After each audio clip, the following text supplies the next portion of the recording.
Hey everybody, welcome back to another session of our live lockdown series. So in today's episode, we're going to look at the axe kick, downward kick, Naeryo chagi. It has a few different terms. And so this is a very, very effective kick. And we've actually covered it in detail in one of our Fight Chat Friday episodes. So now it's nice to just kind of put a bit of practical stuff linking up with that series. And that episode, by the way, is in the description for anybody who may be interested after this class. So what we're going to cover today is just a general warm-up. Then we're going to look at specific ways to develop the axe kick technique in terms of the muscles needed, the mobility, etc. And then we're going to really go into the tips, tricks, and secrets of the multiple ways that this kick can be used and ways it can be set up, and sneaky little tricks that we can apply into our sparring game. So if this is a session that you're excited for and interested in, hit that thumbs up button. It's super important. So go and hit the like button on the YouTube video. And if you're new here, we're TKD Coach Academy. I'm Richie Forde, along with Adrian Byrne. I'll get it right someday. And we are TKD Coach Academy, so we're trying to give you the best ITF Taekwondo content to improve your Taekwondo as a whole. So if that's something that you're interested in, make sure and subscribe to our channel, and we will get stuck into it right away. So let's bow, and I'm going to hand you off to Adrian for our warm-up.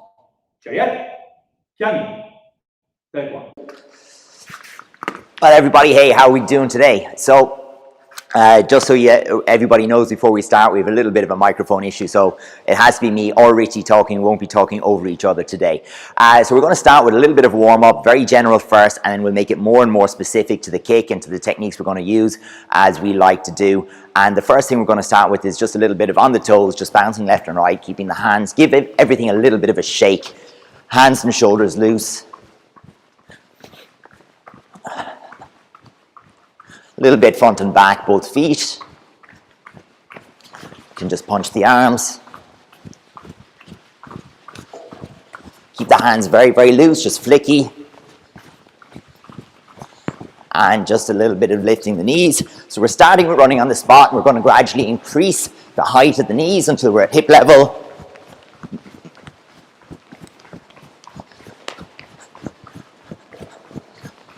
And relax from there, just picking up the heels behind. So it's just one bounce, one bounce, one bounce, one bounce. So as much as the axe kick is about those hamstrings and that posterior chain, it's also about the hip flexors. So we want to really make sure we warm up both sides, front and back of the body, as it were, as we go through this one. So we're going jumping jacks this time. And from there, we're going to be bringing a knee towards the hand on the way in. So it's out, in, this way.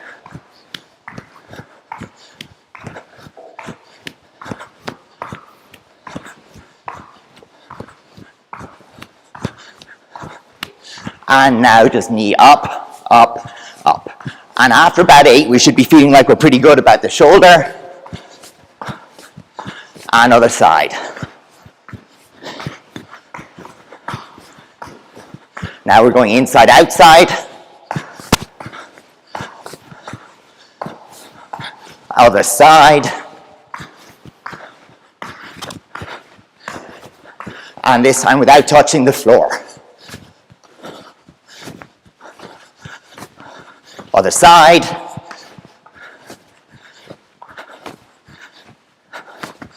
And now, again, nice and light and on the toes. We're going to do a few flutter kicks. And we're going to do them in sets of 10. So just this way.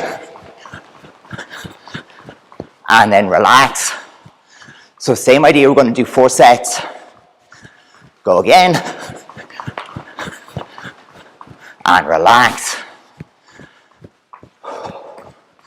And again.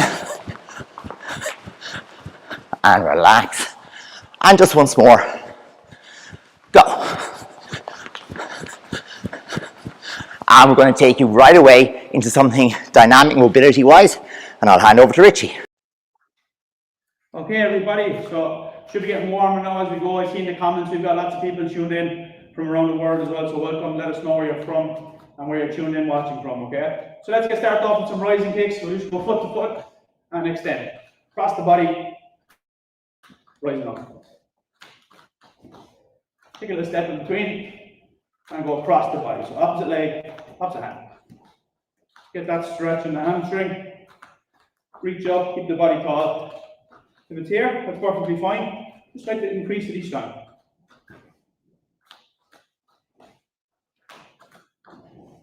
And relax. Okay, so I want you to go half facing this time. So we'll see some variations today of the axe kick coming from different legs, different body positions, different facings. So one of these that we will see is the axe kick off the front leg, half an axe kick, half a hook kick. And this is predominantly used in a half facing position. So we're going to kind of do this as our warm-up exercise. So we're going to lift from the front leg, circle around, and back down. As you do this, try to fight the temptation to go full facing as you land. So we want to keep it still half facing. Okay? So let's go through these. Kind of like a windmill shape.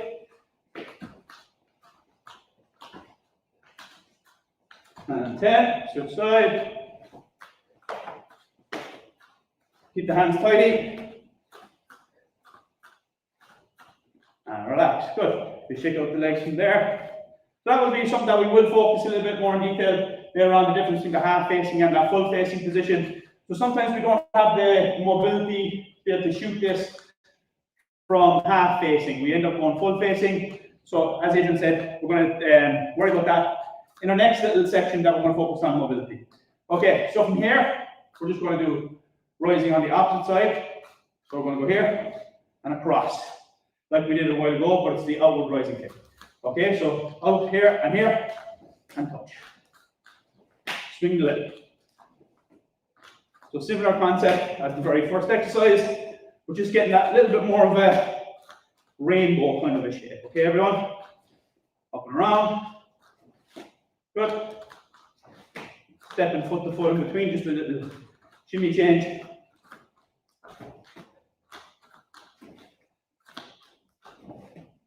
Nice, so what we're going to do next, start from the back leg. This is going to help us with this rear leg axe kick we'll cover later on. Just up, bring your knee to the chest, front push kick. Switch, opposite side. Here we go.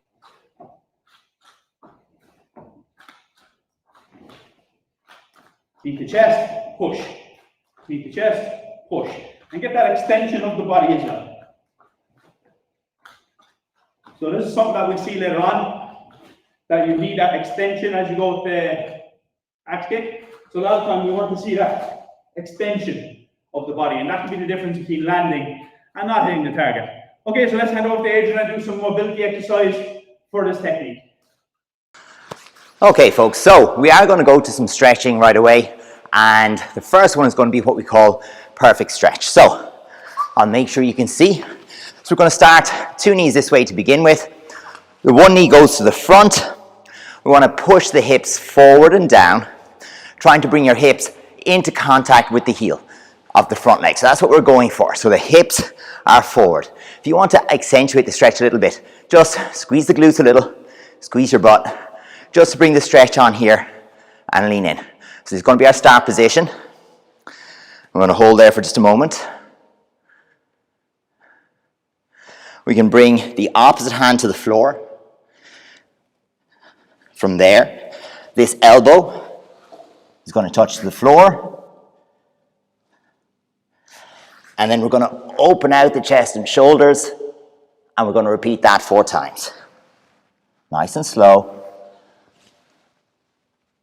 but always in movement.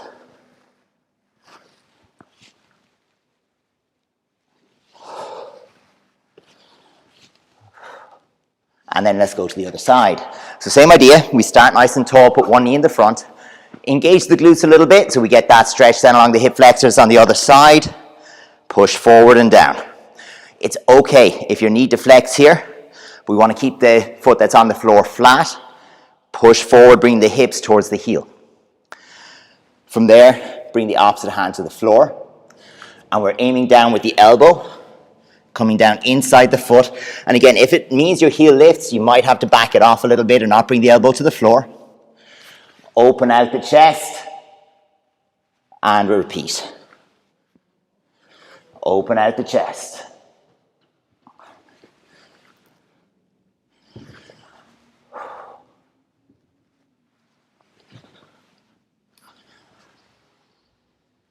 And again, we're going to focus on the hip flexors. The next one, we can do couch stretch. So I'll use this for a moment. If you have a wall behind you, it's perfect. Just put the ball of the foot against the wall. Okay, I'll show you another version in a second. And we want to come up this way, squeeze the butt, bring the hips forward, and come tall. If you don't have a wall handy or a couch that you can put your back foot on, that's where it gets its name, the couch stretch. We can do it a different way. It takes a little more balance, but we'll show you. So the exact same position, squeeze the glutes, lift up your back foot and cross. So my left hand holding my right foot and easing into my stretch. Again, if this feels easy, you just need to lean forward into it very slightly. And we want to get the focus of this stretch on the hip flexor. Remember, they're going to be working very hard throughout all of our downward kicks. We'll do the same on the opposite side. Again, we can do these in multiple sets. Hold for 12 to 15 seconds each time. And that's okay for a warm-up. If you're doing this to increase your range of motion, particularly at the end of a session, after you're fatigued and you've done lots of downward kicks maybe, we might hold these for up to 2 minutes on each side. Get that body or the heart rate back down again. And relax. Going to do a few stiff leg deadlifts or single leg deadlifts. So we did this last week, but the same idea. So we're going to reach both hands to the floor, hinge at the hips, and I want to have my whole body all the way back to my heel in a straight line and back up again. One of the keys for this one is see if you can have both hands reach the floor at the same time and come back up. Just going to do 3 on each side just to get the feel of it. And we can really ease into that standing leg hamstring as well as we go. Let's try the other side. So easing into it, pushing back into that hamstring. I was a little lopsided there. Back up once again.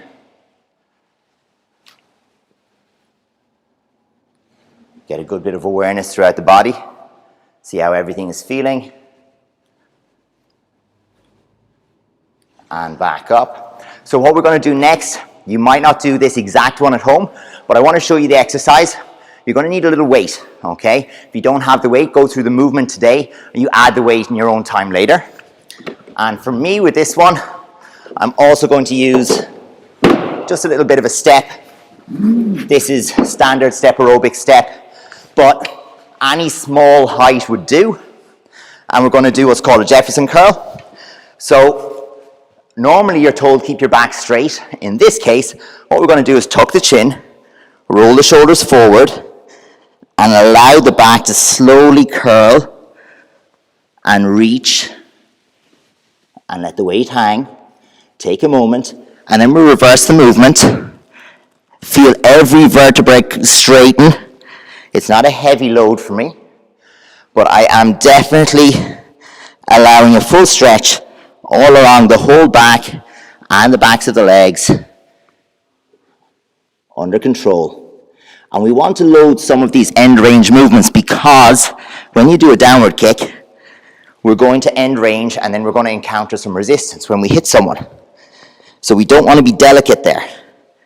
We want to have some resilience built, some ability to sustain pressure at the end. And just one more.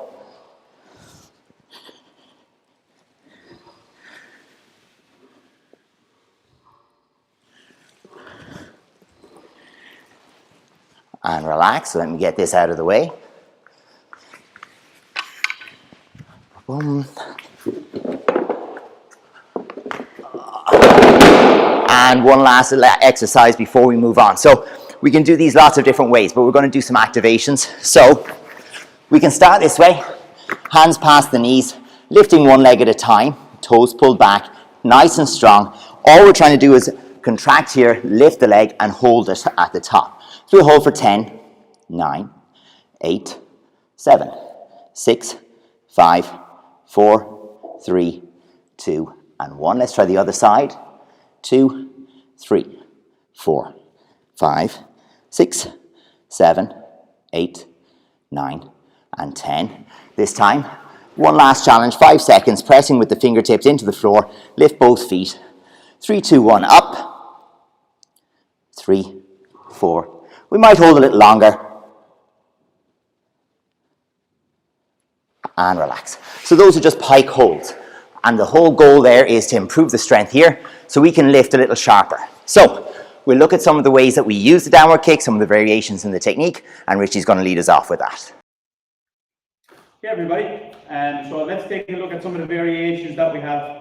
First off with the axe kick. So let's start with one of the most traditional ones that we have is directly up off the back leg. Okay, so we'll see this a lot. We're just going up and it's down in that direct line. So that will be one of the ones that we'll have, especially once you have some forward pressure on your opponent. Sometimes you might see it as well leading off the front leg. So 1 and 2. So that's one of the things that will feature a lot with this down leg, back leg one. Then we have some variations of that which we'll show you as well. We have the back leg in and out. Okay. So basically, there's a few variations in the other back leg. You see some like angles and stuff of up and down. So basically coming off this straight line that we have here that we showed you from this side. So we come out and in with that back leg. Okay, so there's some variations of them as well. Then we have the back leg crescent. So that's another one. We come around in more of a circular fashion. So up and around. So that will almost come across the face of your opponent. Let me show you from the opposite side. So just up and around and landing that down. Okay, so there's some of the variations we have off the back leg. We'll also show you some combinations and tricks to fit this in later on. Okay, then we have the front leg. There's basically a few ways we can go with this. Sometimes you're more full facing. You can have like a little bit of a shift. That's one option. The other option is to almost have like a switch of the stance and still take it from the front leg. So it's just a little switch of the stance here. So technically it's a back leg one, but it's coming from the front leg. So bit kind of blurred lines there. Maybe it's front leg, maybe it's back leg. And we have the hacks. Okay. One of the biggest features that I like this is it's a lift and shift type motion. Okay. So you can really mix it with your side kicks and chambers like that as well. So up and around. You see how it links well? So the chamber position will be quite similar. So as I lift and come into contact, it can be here, one side kick, the abdominal to the head, or become the hacks. Okay, so you have plenty of options on that. Okay, again, this is one of the ones that will be mostly taken from half facing. So if you're full facing with this one, it's going to be quite tricky. So it'll come from half facing, from here, up and around. And you see that length and that extension that I'm getting with it. Okay, one of the ones that's really prominent in today's ITF sparring game, if you've got very flexible legs and you're a leggy fighter, this is an absolute massive weapon to be able to use. People who use this will generally score it quite well. If you can get it off and you can land it, chances are you might score this 2 or 3 times a contest or a match. So if you have that ability, it's definitely worth putting some effort into it. But it doesn't mean then if you don't have that ability with the axe kick that you can't use it. So we can see the varied options that we have there as well. And then I'm going to show you later on some little tips and tricks that you can sneak it into some continuation shots. Is there any other ones that we've missed, Adrian? So probably a couple of little shots that we haven't really touched on yet, but it's more about how we're going to use them in the match. So I think what we might do, Richie, if you want to pick 1 or 2 of those and just kind of have a look at a few technical pointers on them, how to make them more effective. I might steal the WT style direct one, my personal preference for that, and the out-in crescent, but maybe you have a few that you like, particularly that front leg one and the hacks you seem to love yourself. So yeah, perfect. So let's start with that one. That's one of the most exciting ones. So let's get going with that hacks, okay? So some of the tips that I have for this is taking it from that chamber position where it could be a side kick, could be a hook kick, could be a turning kick. It doesn't really matter what it is. Okay, but what I'm doing here is I'm trying to carry my kick with me. Okay, so one of the things that people get wrong with this one a lot of times is they carry their leg quite low, like this. And then you have a big task to actually get that leg up there and land. So first port of call, it should be lifting that leg. So it's almost a 2-parter, okay, of bringing it up into that ready position and then directly over. Now you can have it a bit more direct as well. So you can have it a bit more direct where it's just up and around directly. or you can have that extra little shift in between. So if I come back a touch, you'll see that it's 1 and 2. Okay, and it's coming up. You notice my body position. Super important that I'm half facing. If you have this full facing, it's a big task on your body and your mobility to be able to get this off and land it. Okay, so your standing foot here, something to be aware of as well. Just watch your standing foot. As I finish, make sure it's facing the opposite direction. If you have this, traditionally in the technical syllabus, we're told axe kick, front snap kick. All of those, your standing foot should be forward facing as you do those techniques. When we're looking for that extra reach, it's not the case, especially when we're kind of messing up the technique a little bit into half facing. So as you go, you get that reach, my body position is back, my standing foot is turned. Keep your hands tidy. A lot of time, people will do what I call like a starfish kick. And there's a picture of me in the World Championships 2015 doing it, caught rotten, so don't get caught. Because luckily for me, my opponent didn't spin, but a banded dolio is one of the common counter hacks of this technique. So if someone is coming for axe, for example, I can spin around through that. Okay, so you don't want to have your body exposed. Keep the hands tight. I know that sometimes people use it to get that little bit of momentum. Okay, but try to push off your standing foot. Boom. What I like to do with this as well is just, as I said, lean the body back. There's 2 reasons for this. Number 1, it stops me from any potential counters. Second reason is it just extends the range as a visual for referees. If I'm very, very close to my opponent, and I'm this close to the target now, for example, this corner of the room over here cannot see. It's hard for you guys to tell on this angle. But I'm very much limiting at least 2 corners of the room right now. If I do the exact same technique, but I extend my body, I automatically bring 1 more, if not 2 extra judges into play, just by having that visual. Okay, so that's a little tip that we picked up through our Fight Chat Friday episodes, that just visually for referees, if you can make it a nice visual score where it's clean, then it's very easy technique that we're looking for here. So let's do a little bit of practice with this technique. So just from here, just lift and around. Okay? You just want to whip it around. So you want to whip that. Okay, so you want to whip 1. Good. So taking it from the ready position. 1. Yeah. Most of the time, this will probably land kind of coming across the body a little bit. So it won't be your traditional axe kick that comes directly down on top. Most of the time. If you have freaky flexibility and you're able to get that off, lovely. But most of the time, it's going to kind of come across a little bit. Hence, axe kick. Half an axe, half a hook. If there's any questions on this kick, or if there's some things that you're struggling with, get it in the comments. We'll try to address it. Otherwise, let's move on to the next one that Adrian's going to work on with that back leg WT. So, and to be fair, I suppose the WT, this is taken more from what they were doing in the 80s and 90s than, you know, maybe some of the more recent guys that you'd look at in the top level competition. But the important thing is it resonated with me at the time because I was having trouble with, particularly off of my right leg, getting that proper extension that Richie has there with the hacks kick. So for me, I was finding that going from the front leg and reaching this way, it was a difficult kind of proposition, and you know, getting that extension, it just wasn't working for me. So we looked at what the WT were doing and stole some of their good ideas. So the first thing is, and I know some of the people who are watching this are not 20 years of age or 15 years of age, and the hips maybe don't work for them the way that they once did, but most of us manage to retain some reasonable hamstring flexibility to go straight up and down. And by taking the shot from the back leg, we can avoid some of the challenges of the hacks, the hook, this high side kick, the high turning kick, because we're not using the hips the same way. So we can cheat all over the place to gain some extra movement out of that posterior chain. So some of the things that you might see from us are, you can get up on the toes a little bit, you can let the back foot rotate to the most comfortable position as you go. You can take the knee up bent, which, you know, saves you a little bit along the way. And you're in that frontal plane, so you're just going straight up here. You're not having to open the hips to the side. So those things help us a little bit. Just to quickly show the technique we're talking about off the back leg, although it can be done front leg too, what we're looking at here is taking the foot as directly as possible with a bent knee towards your shoulder, extending at the end and landing directly to the target. So as I go through here, there is no circular movement at all. It's as direct as I possibly can with that bent knee.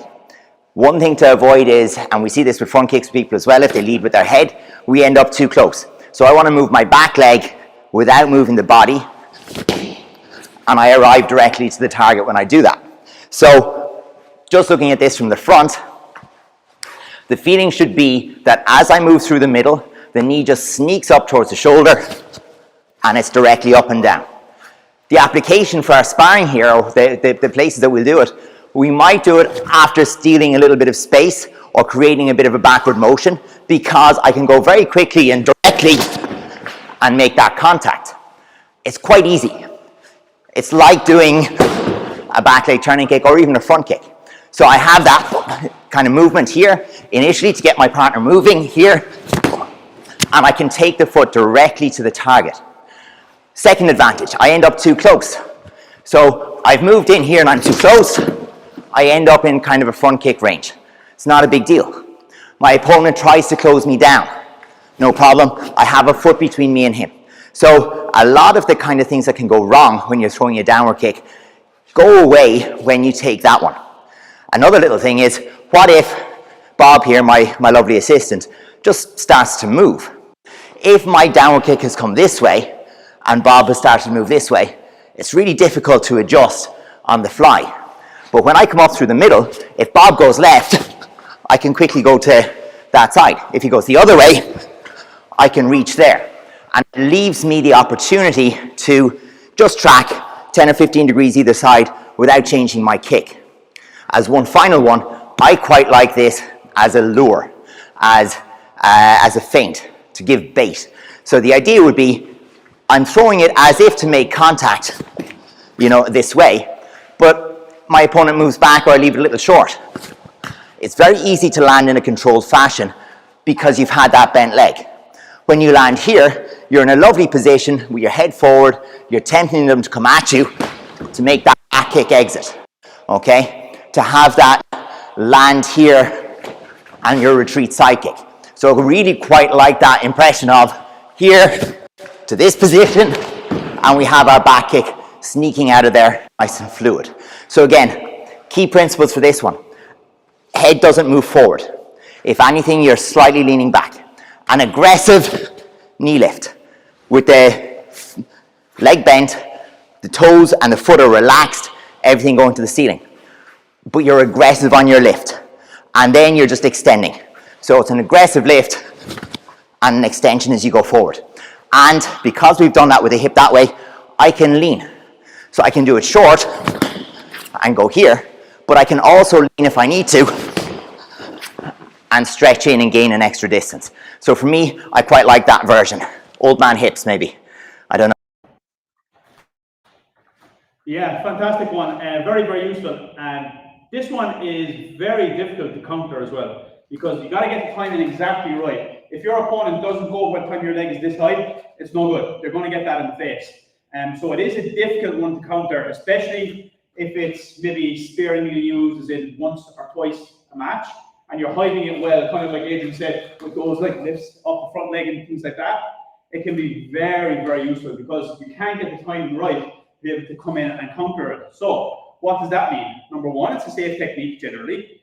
So from what we've seen, we've had a look at numerous clips on our Fight Chat Friday episode, and we've seen that very rarely attempted to be countered, if at all, then with a band-aid, which is handy enough to be able to cover against. And second of all, it's a massive one to get your opponent on the back foot. So as Adrian said, maybe it's not used to get the score, but it's pushing them back to set them up.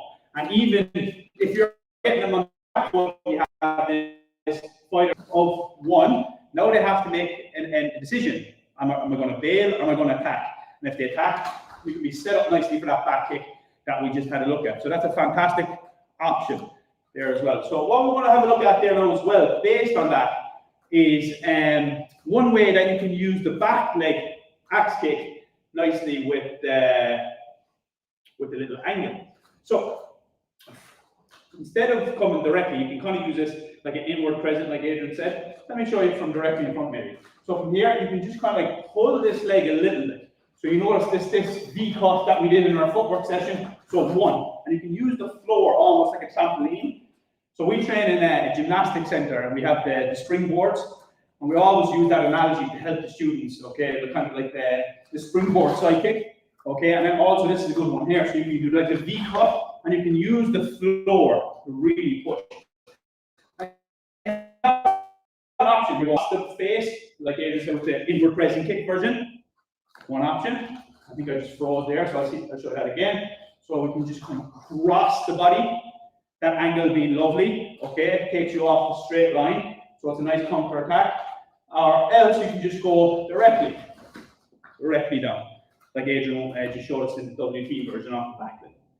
So 2 nice options there as well. So what I want to have a look at next is linking it with the Dolio Chagi off the front leg. So a lot of the time we'll see an engagement of hands, for example, so bump, bump, and then a front leg Dolio Chagi to the body. It's lovely to link that up with an axe kick. We see some people do it extremely well. So Katia Salvi is one example, uses this really, really well. So after, most of the time when you go to hands, you want to score that kick to the body. You turn it into maybe a 1-point technique to potentially a 3. Okay, so 1, 2, 3. It's a lovely opportunity to come up around that same leg. So let's have a look at that one a little bit. I think I'm freezing here on the camera. So we'll show it again. As you land, it's going to be the same leg. So 1, 2, land, front leg, use the springboard. Same leg up and around again. And it can be a very, very effective one because of the distance you're at. So think of when you have an opponent and you're after one hands, 1, 2, whether it's back leg or front leg, it doesn't matter. Just use the same leg. So if I go 1 and up and around 2, I'm in a perfect position to land that very, very cleanly. So it's a nice sneaky one, and it can be very effective. And as we said, the best part about it, it doesn't really matter whether it's front or back leg. 1, 2, or 1, 2. It doesn't matter. It just links lovely together. Okay, getting that rotation. To contrast, body, the head, circle on this rotation to the opposite direction. And we talk about that contrast all the time. When your opponent is thinking about one area or one direction, straight line techniques versus circular techniques, etc. You have one technique coming from this side and another coming from the opposite side. It's very difficult to counter. And so that is a nice little option that we have off that. Adrian, anything else that we want to cover before we move? Yeah, so we'll definitely jump into one with a question there from Galina. I might leave you have a look at that question. Maybe you'll tackle that one, looking at connecting the downward kick to hands. I'm actually going to go and get myself into a mess here and find my way out of it with a downward kick. So very often happens in ITF as we get into contact. So we arrive into a position where maybe we've arrived in here and there's been some trading and maybe we're close and it might develop into a clinch. But we have the ability to pull ourselves out of that using an out-in crescent kick. Still a downward kick of sorts, but you might end up, depending on how things shape, you might end up coming in with the inside edge, the reverse foot sword, or you might end up catching it with the heel on the way down. It kind of depends on how your partner moves in reaction to the technique. But a way to practice this, if you have a bob or a kick or a punch bag, we'll show you. This is definitely best done with a training partner and a glove on the head. Much more fun as well, but COVID being what it is. So the idea we want is to be really, really, really close. We're going to use the deflection of the body. So my body's going to move as the leg comes up. And as you can see from very, very close distance, this bob, when I'm about this height, similar height to me, but with very, very little effort, I can come over the head. Of course, it's not the goal to come over the head. We want to see where he goes to. So I'm really close and I can drop that leg there. I can also come directly into the face, boom, and hit them on the way up. So it makes it for an interesting exit, okay? How does this tend to happen? Blitz. So after my blitz, boom, we'll often have body contact or a bump. If a bump happens and your partner is making any space this direction, I'm just going to deflect my body, take myself out of the way of the punches that might come back, out of the way of maybe some of the counterattacks, and I'm going to let my leg come up. So I'm going to have that blitz and the bump, and from there, just leaning away slightly. I'm rolling my hip away into the side, bringing my own body out of the way, and the leg comes over the top. Going the other direction, so I'm in here, boom, boom. I've arrived in here. When I punch with my right, I'm already kind of leaning this way. And all I have to do is deflect to that side, and I come up and over. So, if you haven't figured, I'm right-legged. I prefer this one on this side. Bob doesn't move. So that's why I was going over the head. Bob doesn't move like a real person. But we arrive in here, and then I'm going to send the head, boom, and I come over the top here. So, for me, I quite like that as a way to lead into Galina's question about the punches. But this is punches leading into a downward kick. Now let's have a look at it maybe the other way around, Richie. Yeah, that's a really nice one. And you know, for me, that's one of the biggest WT ones that I can take from that axe. Going to hands and they just come across the head, and having that dexterity and flexibility, it's an unbelievable shot. So really, really nice when you can get that one off. So just to touch on Galina's question here, just let me get a bit closer. If you land close to your opponent after downward kick, from back leg, can you go to hands? So absolutely. So it's usually a nice setup, especially if you're using Adrian's one up here, because luckily, using the back leg, no matter where you're coming from, it has to make you full facing. And we've seen time and time again the principle of correct punching from full facing. We don't want to be stuck in half facing where we're restricted. So that is one of the good options and good news of coming off the back leg. With up, you can use it kind of like a lead off the front leg, like Adrian. One, that's a good one to set up the hands. A lot of times you see it kind of like a mini Superman leading off that. So it'll be up, one, and then push off, 1, 2. It's a nice way to get into it. On the flip side of that, I'd like to see it on the front leg, talking of contrast again. I really like the idea of front leg to back hand. Okay, and some people are really, really good at this. So you can kind of come across the body. It opens you up lovely for the backhand, because the natural movement of the body. So it's 1, 2. You see how that works nicely together, especially if you miss. Okay, boom, because your body is coming forward, opens you up straight down the pipe for that nice backhand, which again sets you up potentially come off to the body here at a nice angle as well, and then you can even set it up again off your backhand. So it's a nice flow there, back, and then you can have the options that we've had, the inward present, the direct. It's a nice little flow one from one to the other. So if you can link them, even better. And you will see this as well. People who are very good at this technique will do it in flow off other shots. They can just take it up from anywhere. So look at our Fight Chat Friday episode in the description. You'll see they take this out of anywhere. Okay? So that's one of the things you can go. One, landed on the back here. You have the option that we already showed you.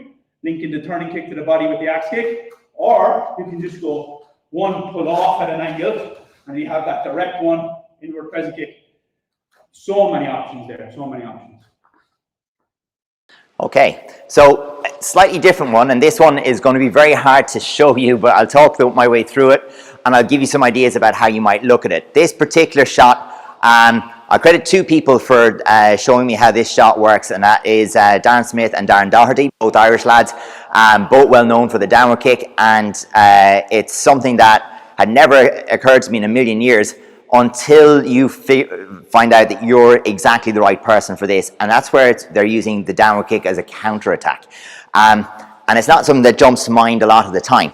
But the thing is, if I'm attacking with a side kick and I have a chamber with the foot just a little wide, so where I'll go with my right leg so we can see it a bit better. Where that happens, you have usually the big pump side kick. Someone is looking to carry forward, big pump movement, and the foot's out of the way a little bit. Okay, so what that does is it leaves a space just for a little while where the foot's here, and there's a gap. And if you attack with your downward kick into that space, you end up with this lovely shot the person can't retreat from, counters the side kick, comes over the shoulder. It's really, really nice. You can even add to it with a slight side step. So if I do it here, that the side kick is coming in and I make a very slight step to the side to help me come over it, it helps. But the key in this one is actually to move your hip forward and to short the side kick. So in other words, if this is the range I need for my side kick, you want to be moving to this kind of range with the downward kick. So what you'd often find is the kick would start and the leg floats up and over. So counterintuitive is not necessarily, we always think of the axe kick as maybe an attacking shot, but we want to show it as a direct attack as an indirect attack, as a counter attack, and as an exit. So you can kind of see how it can be dynamic. But the feeling is you've got to watch the opponent, because if the foot's between you and them, you're going to get that horrible side kick in the back of your thigh.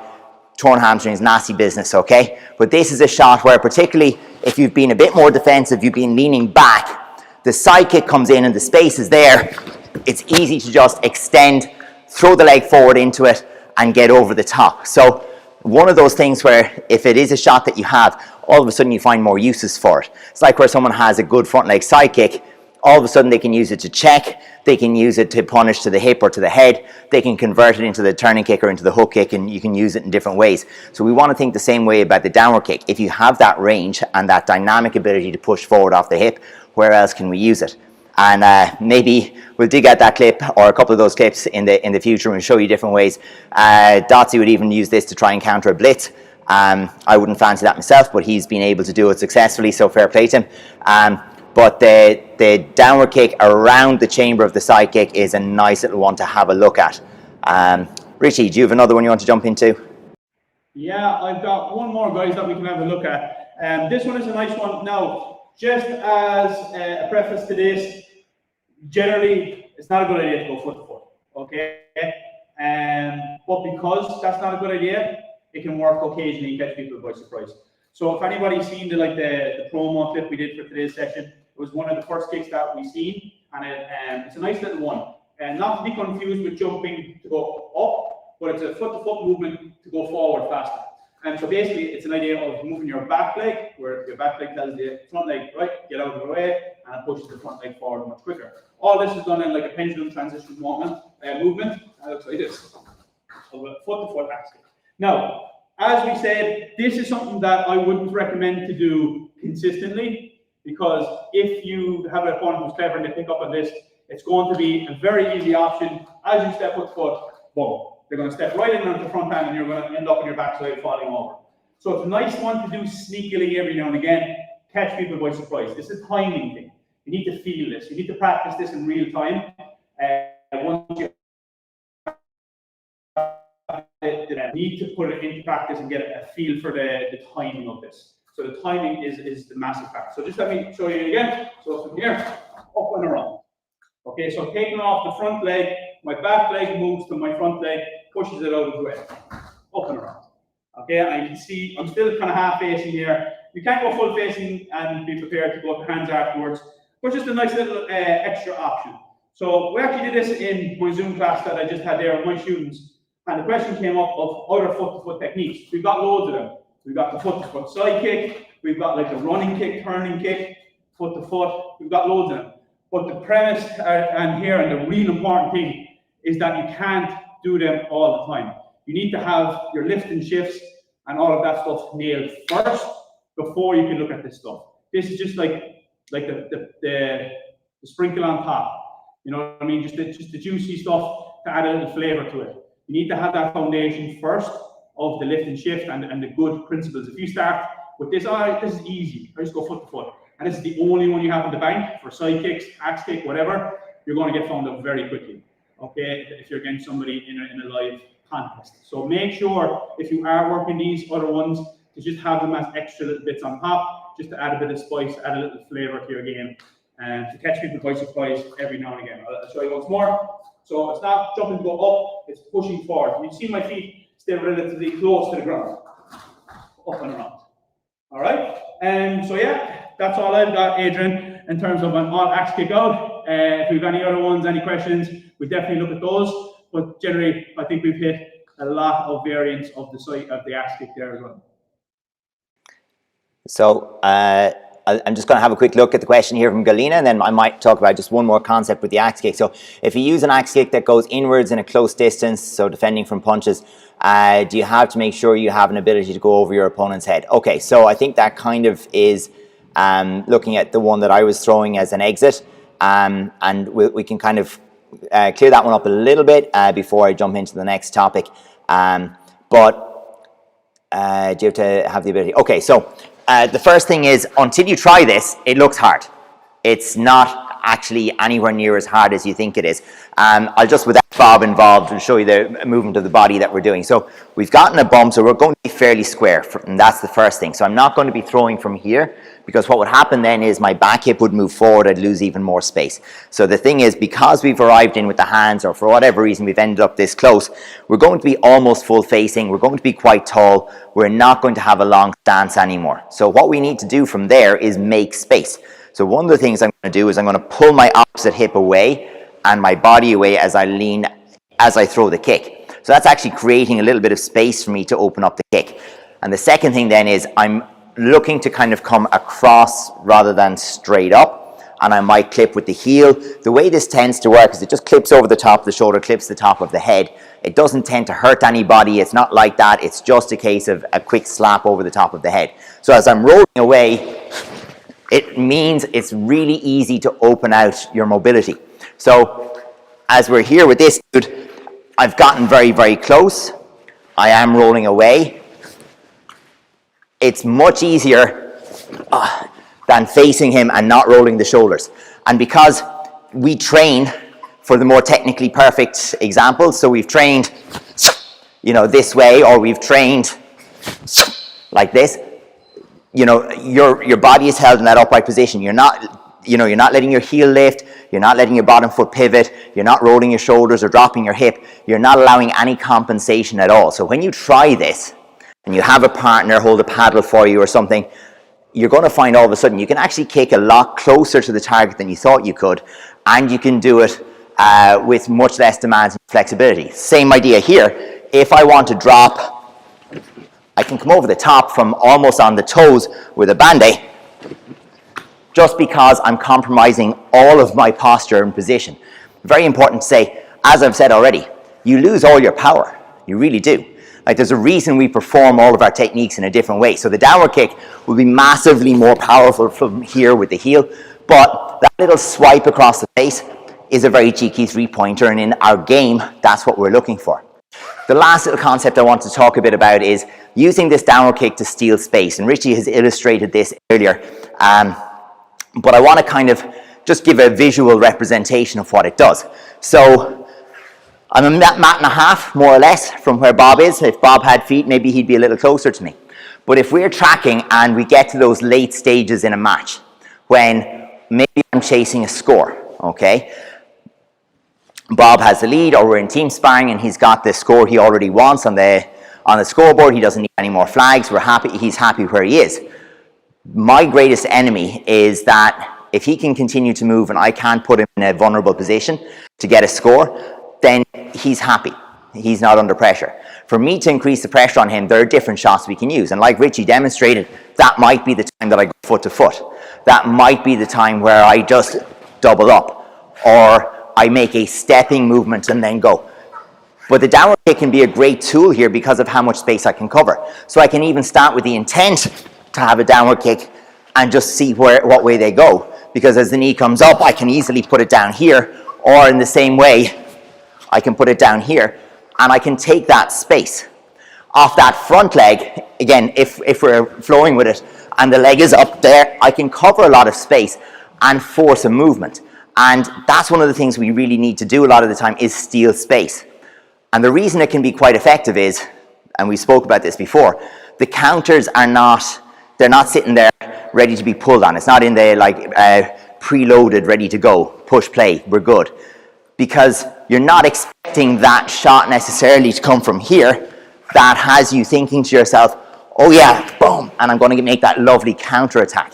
What usually happens is the leg comes up and the person moves. That's exactly what we want. Take away a little more of the ring, put them on the back foot, and like we were illustrating with some of those techniques earlier, where boom, boom, directly into hands, these kind of things become possible. So we're going to try and do that. And equally, when you have the person move to the back edge of the ring, maybe they have a foot on the outside already, and that means that more or less they're going to have to come to hands.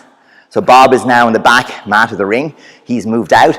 If I land in that position and I'm too close to him, he's looking for that opportunity to come forward. He needs it, okay, because he's under pressure here. And that's what gives us the opportunity to give them a score that they can't resist. If they can't resist it, there's a better chance that our counter is going to work. Okay, and that's me. That's Fantastic, yeah. And just a bit of context as well, guys, based on Galina's last question. Like all axe kicks, as Adrian said, they don't have to be technically perfect, and you're not aiming for coming down on top of the head in the center. Like a lot of these are like more like Adrian's one, for example. There, it's more of a like your head guard will be flicked, and it will just kind of be a twist of the head guard more so than anything else. You, like to score, all you need to do is put your foot on their head. It's that simple. You don't have to have that exactly direct down on top axe kick. To get the points, like coming across the head in like a slapping motion is plenty fine to get those 3 points from the referees. So don't think it has to be like absolutely technically perfect to get your scores. Once you connect your foot pad to their head, you score. Okay, once it's not to the back of the head, that's perfectly fine. So don't be worried about whether it's directly coming down in a direct axe kick. Like coming across in those ones are perfectly fine as well, and you probably get that twist of the head guard just for a good measure. Do we have another question there, Adrian, before we finish up? sorry, no. So I think at the moment, I think we're all good on the questions. I think we've got everybody covered. So that might be the perfect time to finish up for today. Fantastic. So if you enjoyed the session, guys, as always, we hope you did. Hope you've taken away some value from it. Hit that like button. So thumbs up on the YouTube video. Make sure you share this video as well. If you had a good session, send it on to your story on Facebook. We'll put you up on our story. So we appreciate everybody that's tuned in and sticking with us every Tuesday. We're back here again next Tuesday for a live session. Before that, we're Fight Chat Friday. This Friday will be live. Come join us, ask your questions. We'll be putting out the topic over the next few days. We may have a special guest like last week. Who knows? We'll keep it under wraps for now. So if you enjoyed it, as always, like, share, and subscribe. See you in the next one. Thanks, everybody. Thank you, folks.